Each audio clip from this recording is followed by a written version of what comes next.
If you guys follow me on the other social media platforms, you may have noticed that I posted about Charlie Crist, who is running against DeSantis in Florida.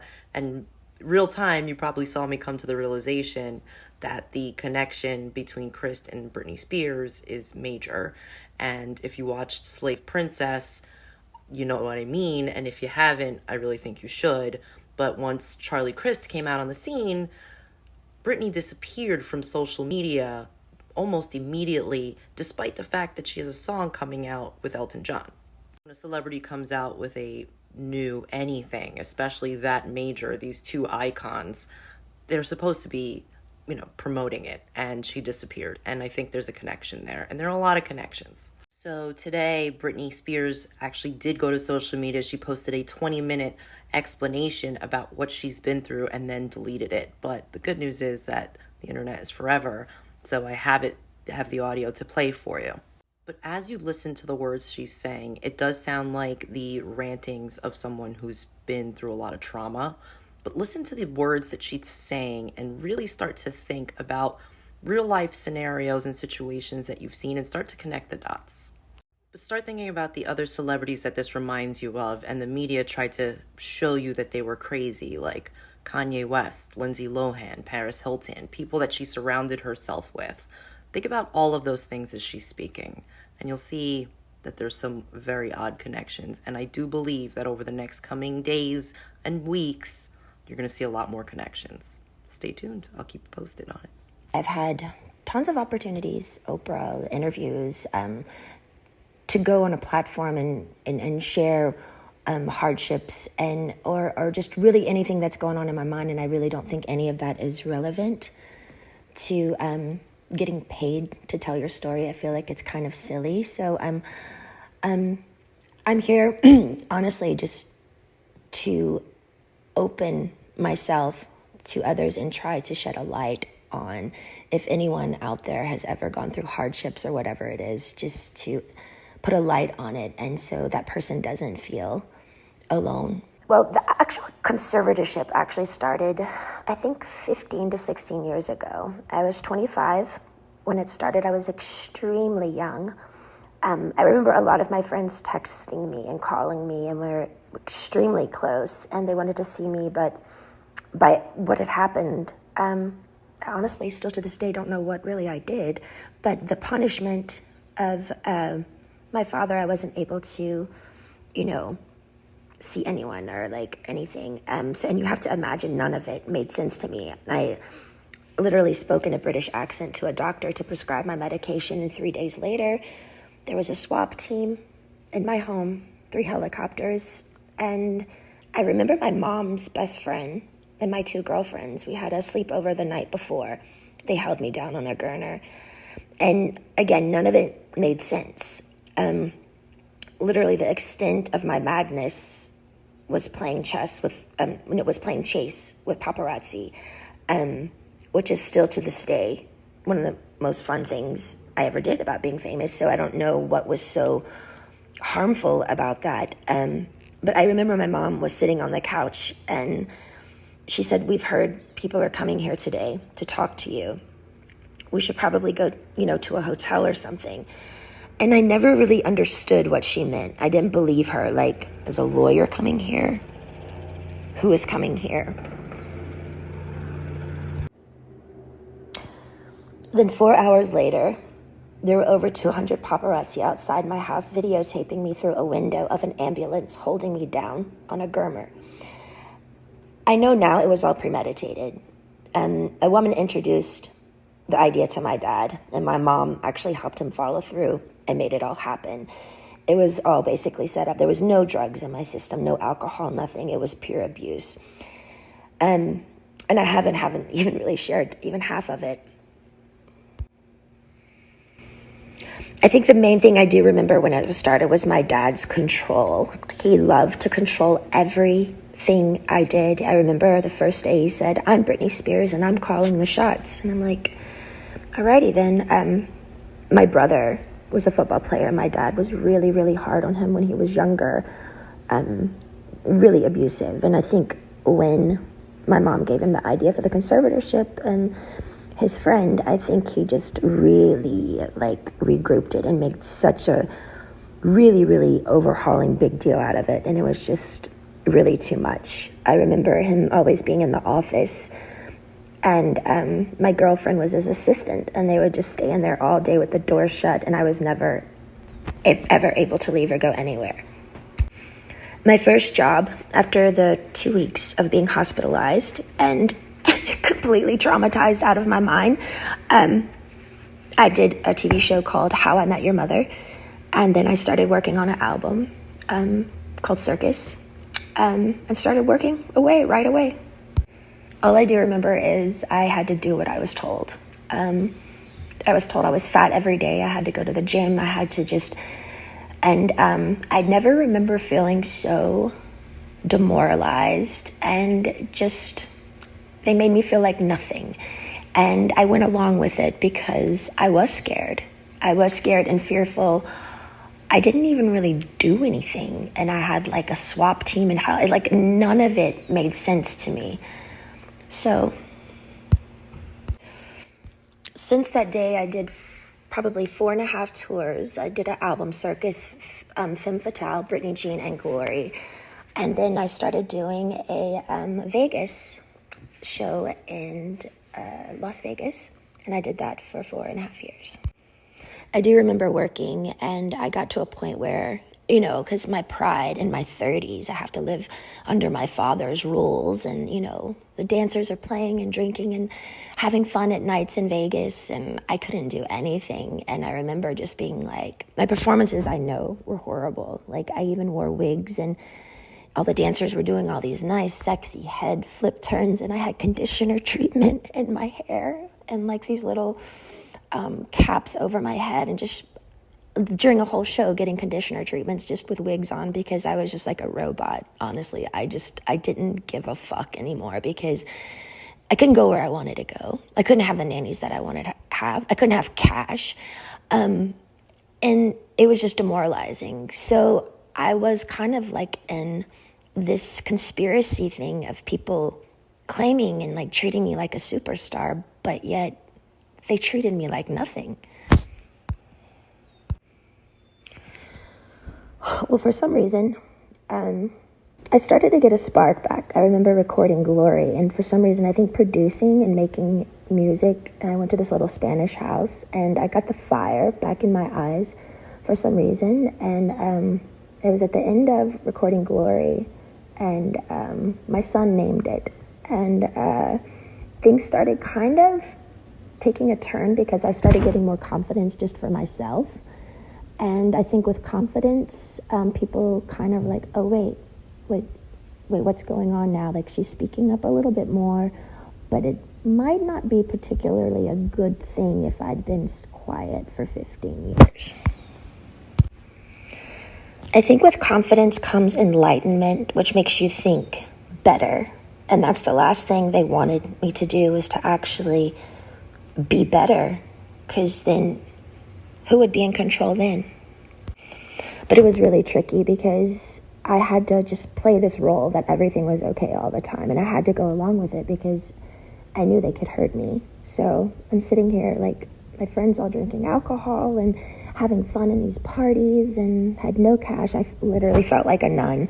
My girlfriends from home came to visit me in a spa, and I couldn't even walk into the spa, and they had their feet doing pedicures in the water, and the 3 ices of bottles of champagnes before my show just sitting there, and I wasn't even acknowledged by them, my own hometown friends, when they would come to Vegas. And it was just it was demoralizing, I will say. You also have to understand, it's like, 15 years of touring and doing shows, and I'm 30 years old under my dad's rules, and all of this is going on, and my mom's witnessing this, and my brother is witnessing, and my friends are witnessing it, and they all go along with it. And I'm like, how am I the one working here and doing all this, but I don't get the side things that, the good stuff, I want to be able to play. I want to be able to have fun. Like, none of it made sense to me. Well, the last show in Vegas ended 2017. I went on tour, which of tour I was forced to do, but I was supposed to do a new show. So the new show came along. I rehearsed, I think, maybe 4 days ago. I don't really remember, but I went to one of the rehearsals and I said no to a dance move. I was like, no, can we do that? I don't want to do this. And then I just remember everything got really weird and quiet, and all the directors and producers went in the back room and just spoke. And that was it. And I was like, well, I don't know what's going on. So we all just kind of like, what happened? And then the next day, I was told that I had to be sent away to a facility, and that I was supposed to say on my Instagram the reason why is because my dad is sick and I need treatment, which was, I didn't want to ever go there. I remember my dad calling me on the phone and I was crying, and I was like, why are you guys doing this? Like, what? And I just remember him saying, it's not in your hands. You have to listen to the doctors. The doctors are going to tell you what to do. I can't help you now. And I remember his last words were, now, you don't have to go, but if you don't go, we're going to go to court, and there'll be a big trial, and you're going to lose. I have way more people on my side than you. You don't even have a lawyer, so don't even think about it. So I did it. I went to the place. I was scared out of my mind. And none of it, again, made any sense of what they were doing to me. And again, I haven't wanted to share this because it's unbelievably offensive, sad, abusive. And honestly, would anybody believe me? I remember the main thing of when I was in that place, that my heart felt like it was frozen, like it was stuck inside, and I wanted to scream and I wanted to get out. And I think by a needle and thread, it was the breathing peacefully inward that I missed the most. I felt like I was in a state of shock, almost like when an old person feels helpless and they're literally going through some sort of shock treatment and they can't relax their body because they don't have the answers of why they can't have their own keys to their car and put it in the ignition and walk outside, and their own security guards at every door saying they can't go. Sitting down, drawing 6 galls of blood every week. Weak as hell. And then calling, and my family is in Destin at my beach house. It didn't make sense.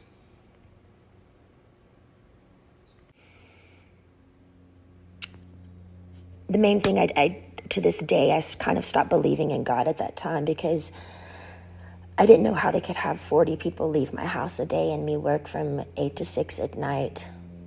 Be seen changed every time I changed in the shower. No privacy, no door, nothing.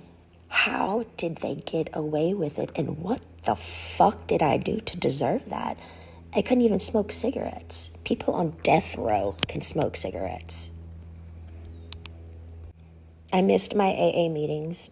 Although I was kind of forced to go to AA, and I'm not even an alcoholic, I actually enjoyed it because I thought the people were brilliant. They shared their stories just to share their story, and in a circle of women and men who just are trying to be better people and trying to touch other people. I missed my AA meetings. I couldn't go in. I couldn't have the keys to my car, no cash, no cigarettes, no door for privacy. It changed me, watched me change naked every day.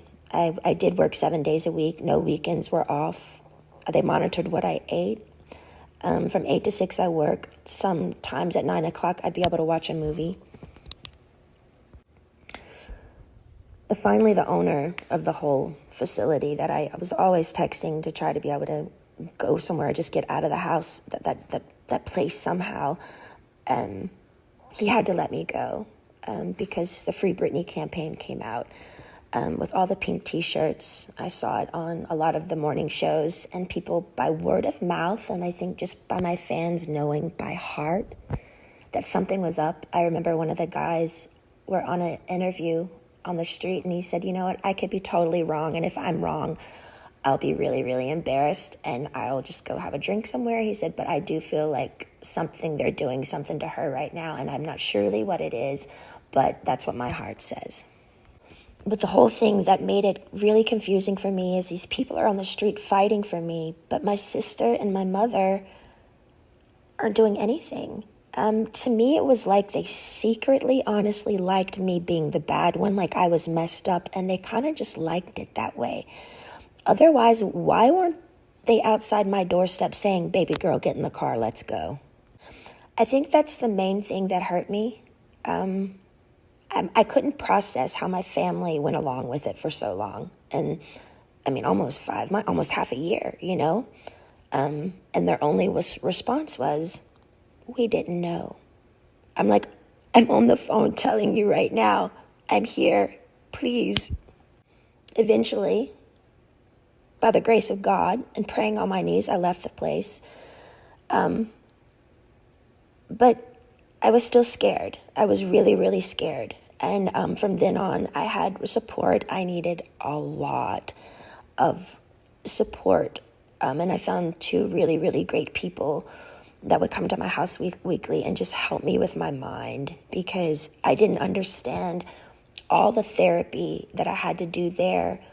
But why have therapy when it's forced and in like a militant, almost prison-like way that like is where you're not even all there? None of it made sense. Well, I think my strength grew because I didn't reach out to my dad anymore. And they were playing the game of ball and twist of, you know, she's going to come running back to us because, you know, we've scared her and we're the bosses here. But I didn't. I just stalled and I stalled and I stalled and I stalled. And finally, I think they just knew I wasn't going back. And I finally got a lawyer. A wonderful friend finally got me a lawyer. And he really helped me through it. To me, the thing was, I think the trauma of all of it and just the whole thing together and going down to how much effort and work and heart I put in to what I did when I did work, even down to the details of how many rhinestones are going to be in my costume. And I cared so much. And they literally killed me. They threw me away. That's what I felt like my family threw me away. I was performing for like thousands of people at night in Vegas, the rush of being a performer, the laughter, the joy, the respect. I was shaking over 40 people's hands every night before a show, training weekly, 3 training sessions a week, AA meetings, therapy sessions. My dad literally, I was a machine. I was a fucking machine. Not even human. Almost. It was insane how hard I worked. And the one time I speak up and say no in the rehearsals to a fucking dance move, they got pissed. I feel like the scare tactic and how badly they treated me in the end, I think they thought I was going to come begging back to work again because they thought, you know, I needed them. Because they put me in an ignorant, scared state of mind to make me feel like I needed them. And if you don't do what we say, we're going to show you who's boss. I didn't play their game anymore. I got on my knees every day and I prayed. I held on like a needle and thread to some sort of existence because they had made me feel like nothing for so long. I knew in the deepest, deepest part of my core, I knew I'd done nothing wrong and I didn't deserve the way I'd been treated. I do think the hardest thing for me was I wanted to use my feet and leave and run or go somewhere. I had to be placed in a chair from like 8 to 6 every day. I couldn't take it. I talked to rabbis. I've talked to grown men about it, and they're like, we don't see how you did it. Honestly, I don't either. And through that, I remember saying, I don't believe in God anymore. I honestly deserve an award for acting like I was okay every day. I thought they were trying to fucking kill me. I remember one time I was backstage and I needed my inhaler. And I opened up to my assistant because I had my phone with me, which I'm not supposed to have my phone underneath the stage. But I said to her, you know what I'm doing. I was talking to a guy and he wanted to just leave the country with me. We had it all set up to just leave. And it was a secret relationship. And I said, my biggest fear was, what would my dad do if I did do something wrong? What if I left the country? And what if they found me? And what would they do? And I said, I feel like they would lock me up or something or really hurt me. And she looked at me and she said, are you kidding me, Brittany? Your dad would never do that to you. And I didn't even do anything wrong, and he still did it. I'm honestly more angry at my mom because I heard when reporters would call her at the time and ask questions of what was going on, she would go innocently hide in the house, and she wouldn't speak up. It was always like, I don't know what to say. I just don't want to say the wrong thing. We're praying for her. I feel like she could have gotten me a lawyer in literally 2 seconds. My friend helped me get one in the end, but every time I made contact with a firm, my phone was tapped, and they would take my phone away from me. And again, I get nothing out of sharing all of this. I have offers to do interviews with Oprah and so many people, lots of money, but it's insane. I don't want any of it. For me, it's beyond a sit-down, proper interview. I had no contact in that place for so long, and my heart would just want to stand up in my family's faces and scream and cry and throw a tantrum and go back in time and do exactly what I wanted to do at those times. Yeah, and might even spit in their fucking faces. Why? Because the pain my family gave me, sitting me there all day and not being able to use my feet, as they watch their grandchildren run bases to base in a family neighborhood as if I'm dead or I don't exist, honestly makes me look up and say, how the fuck did they get away with it? How is there a God? Is there a God? Giving 8 galls of blood weekly, not being able to stand up. I was so weak. And my family's at my beach house. I was scared, broken. I'm sharing this because I want people to know I'm only human. I do feel victimized after these experiences. And how can I mend this if I don't talk about it? I have an amazing song right now with one of the most brilliant men of our time, and I'm so grateful.